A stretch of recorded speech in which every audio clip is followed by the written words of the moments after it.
O artigo 192, ele restringia as taxas de juros do Brasil a 12%. O Congresso Nacional tirou esse artigo da Constituição. É inacreditável, são inimigos infiltrados dentro do Brasil. Nós precisamos entender isso.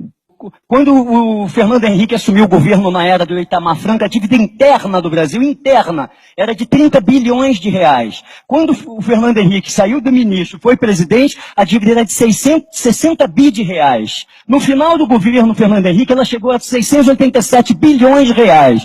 E no final da era Lula, quase 1,6 trilhão de reais. Tá? Então, a dívida interna saiu de 30 bilhões de reais a 1,6 trilhão de reais. E com isso nós chegamos ao ano de 2015, com uma dívida interna, depois da era Dilma, de 4 trilhões de reais, quase lá, e uma dívida externa, que era de 220 bilhões no início do governo Lula, agora chega a 545 bilhões de dólares. Mais do que duplicou na era PT. E ele ainda diz que pagou a dívida. Vocês lembram disso? Ele foi a público dizendo que pagou a dívida. Isso é um absurdo, é uma grande mentira. E teve gente com curso universitário, até mestrado, doutorado, que acreditou nessa balela. De quanto era a dívida com o FMI? 15 bilhões de reais. Ele pagou a dívida, mas emitiu o título, transformou isso em título da dívida externa, a 16% ao ano, e elevou a dívida externa para 4 trilhões de reais. É isso que está acontecendo no Brasil. Em 2003, nós fizemos uma campanha no Rio de Janeiro, em 2003, no governo Lula, e já estávamos acusando esses crimes contra a nação brasileira. E a sangria era de 250 bilhões na época. Hoje é de 1 trilhão de reais. É o que se perde de receita anualmente com o serviço da dívida no país. 1 trilhão de reais. O que daria para fazer com esse dinheiro, meu Deus? O FHC, em 8 anos de governo, pagou 2 trilhões de reais de juros de serviço da dívida. 2 trilhões. E lá no início do governo dele, toda a dívida interna era de 60 bilhões. E ele já pagou 2 trilhões de reais de dívida. E na era Lula, em 8 anos, ele pagou 4 trilhões e 766 bilhões de reais. É inacreditável. No início do governo Lula, toda a dívida interna era de 687 bilhões de reais. Isso é um crime de lesa pátria. Não tem nada, as instituições não estão funcionando no Brasil. Outro dia eu estava assistindo um documentário, e nesse documentário tinha um helicóptero, um repórter dos Estados Unidos, sobrevoando Dubai, sobrevoando a cidade de Dubai, aquela coisa maravilhosa, aquela coisa linda.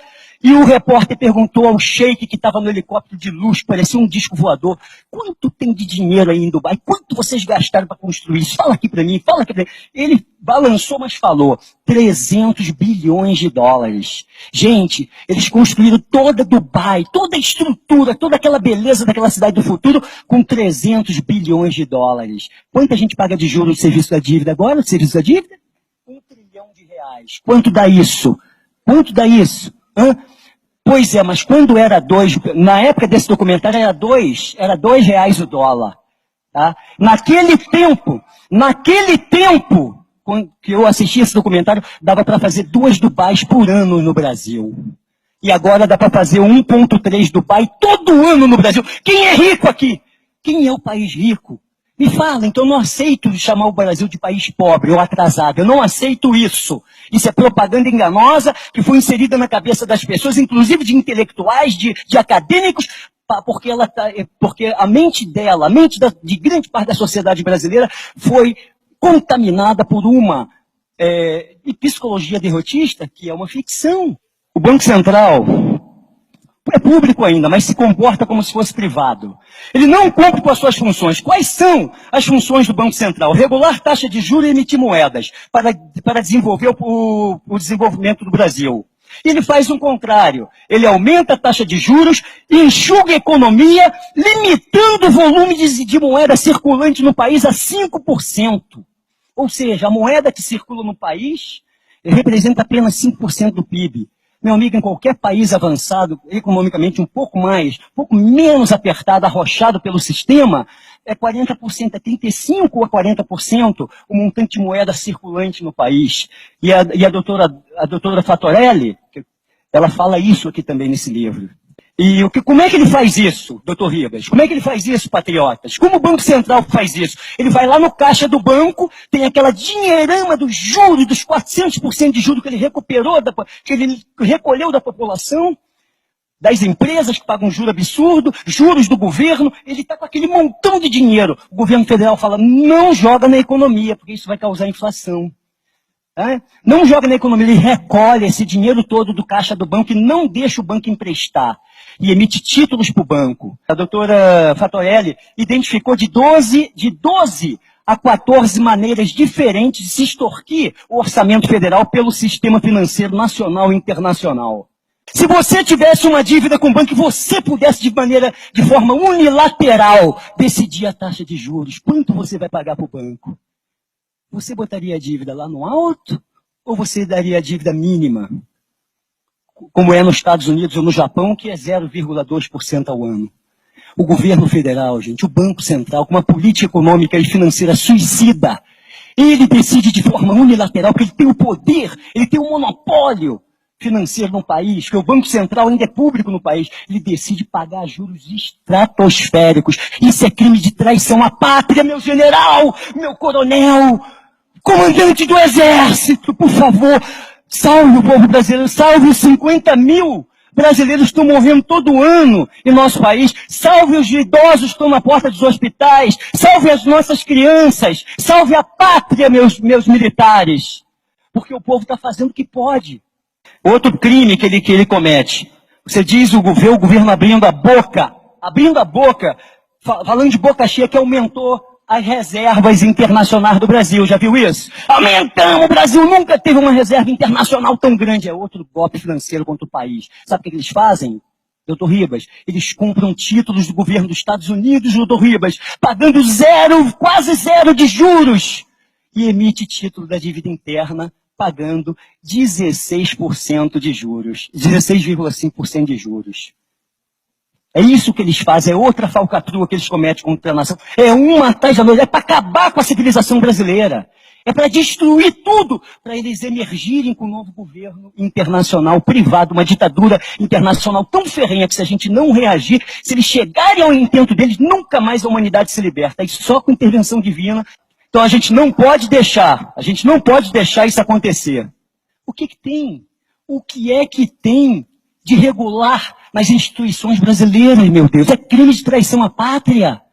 E para piorar, o comandante do exército, a quem todos obedecem, está submetido a um indivíduo, ao ministro da Defesa, que é membro titular, todos sabemos disso, de uma organização internacional que atenta contra a soberania do Brasil de forma sistemática, que é o Foro de São Paulo. Só isso já seria motivo suficiente para as Forças Armadas chamarem o povo.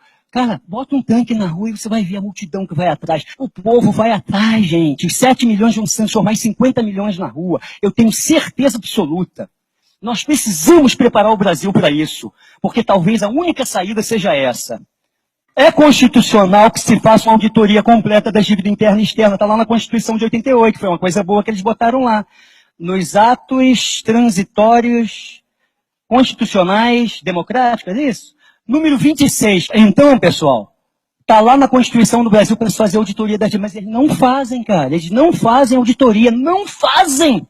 É inacreditável. A única coisa boa que tem na Constituição de 88, eles não cumprem. Tá? E se fizesse uma auditoria no Brasil, olha o que aconteceria. 1 trilhão ficaria no caixa. Só a auditoria da dívida. 1 trilhão ficaria no caixa do governo. Não sairia. Por quê? Porque essa dívida não suporta uma auditoria. É um castelo de cartas. É uma mentira. É juros sobre juros. São falcatruas ilegais, inconstitucionais, imorais. Qualquer auditoria resolve isso. Se R$ 1 trilhão deixar de ser pago para o sistema financeiro e ficar na economia nacional, eu tenho certeza absoluta, não estou falando do minério ainda não. Só a auditoria da dívida. O país passa a crescer a 10% ao ano. Se o Brasil começar a crescer a 10% ao ano, em quanto tempo ele dobra o PIB? 7 anos, crescendo a 10% ao ano. Então, em 7 anos, o nosso PIB, que é de 6 trilhões, vai para 12. Só que o Brasil tem condições de crescer a 10% ao ano durante 30 anos seguidos a 40. Tem condições de fazer isso por causa do consumo reprimido aqui. Uma pobreza reprimida que, se o Brasil explodir em prosperidade, a população brasileira vai correr para comprar os bens de consumo e de capital que a que ela foi privada por causa desse sistema injusto. Então o Brasil tem condições de crescer 30 anos facilmente a 10% ao ano. Mais 7 anos ele dobra de novo. É 10% ao ano. É exponencial, tá? Então aqui já vai para 24, meu Deus. Vai dobrar de novo, vai para 24. Mais 7 anos, vai para 48. Em 21 anos, o Brasil sai de 6 trilhões de PIB, que é hoje, para quase 50 trilhões de reais de PIB. Se nós entrarmos no caminho do progresso. Quem é pobre? Se a gente chegar a 50 trilhões de PIB, num ciclo industrial magnífico que levaria 20 anos só, o Brasil estaria disputando com os Estados Unidos a primazia da primeira economia mundial. Você pode fazer as contas, você vai ver que 50 trilhões fica perto de 20 trilhões de dólares, que é o PIB dos Estados Unidos. Está entendendo isso? Os nossos potenciais sendo enterrados por uma mentira absurda de que nós somos pobres, atrasados, seja lá o que for. Eu não aceito esse termo nação de terceiro mundo, isso foi criado por eles. Não aceito esse termo de país pobre, isso foi criado por eles, para inserir na cabeça do povo a psicologia derrotista que mantém a maioria dos brasileiros, não todos, se arrastando como cobras, como ratos. Tem um remédio para isso, para resolver esse problema. O remédio ideal seria a intervenção constitucional pelo poder instituinte feita pelo povo brasileiro. Só que parece que nesse momento a gente ainda não conseguiu criar uma massa crítica para isso. Tem quantas pessoas conscientes no Brasil que despertaram? 1 milhão, 2, 3? Eu não sei. Mas o ideal seria essa intervenção com apoio dos militares.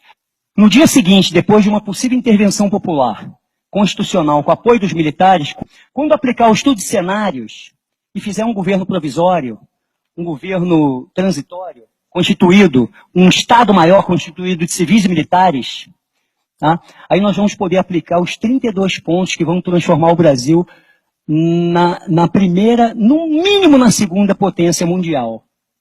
Tá?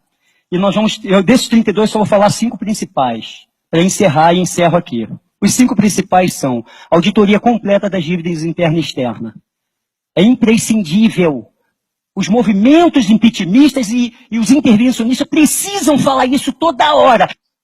Depois da auditoria, Banco Central público e financiando o governo federal. Nunca mais o governo federal, isso tem que ser artigo constitucional, pode pegar 1 centavo emprestado com nenhum banco, nem interno e nem externo. Auditoria completa de todas as privatizações que foram feitas. Aumento do efetivo das Forças Armadas para 1 milhão de mulheres e homens em armas. De 370 mil para 1 milhão de homens e mulheres em armas. E para finalizar, o último item. Uma contra-revolução cultural no Brasil. Acabar com toda a interferência cultural do marxismo, do gramicismo, do Herbert Marcusismo, né? E tudo que vem degenerando a cultura e a moral do povo brasileiro nos últimos 40 anos. Uma contra-revolução nacionalista para dizimar essa cultura demoníaca e transformar o comunismo, a divulgação do comunismo em crime hediondo de traição à pátria em território brasileiro. O seu Levi, que foi a salvação da mudança política brasileira, ele, no mês ou 2 que ficou aí, ele aumentou os juros de 250 para 360 bilhões ao ano. Ele foi lá só para aumentar o serviço da dívida. Então, veja, não é uma questão, por exemplo, o Odebrecht, né? O Marcelinho Odebrecht está em cana, por quê? Porque ele superfaturou obras públicas, não é verdade? Ele e outros mais, né? Agora, quem superfaturou a taxa de juros no Brasil não está preso. E houve um superfaturamento. O Brasil é uma potência econômica com uma doença política. Qual é essa doença? É o sistema político partidário que pratica o governo indireto imposto por Londres. É isso. Nós vamos encerrar com o nosso grito de guerra, não é isso? Vamos ficar em pé, então? Agradeço a presença e a paciência de todos de nos ouvir. Brasil! Muito obrigado. Boa noite.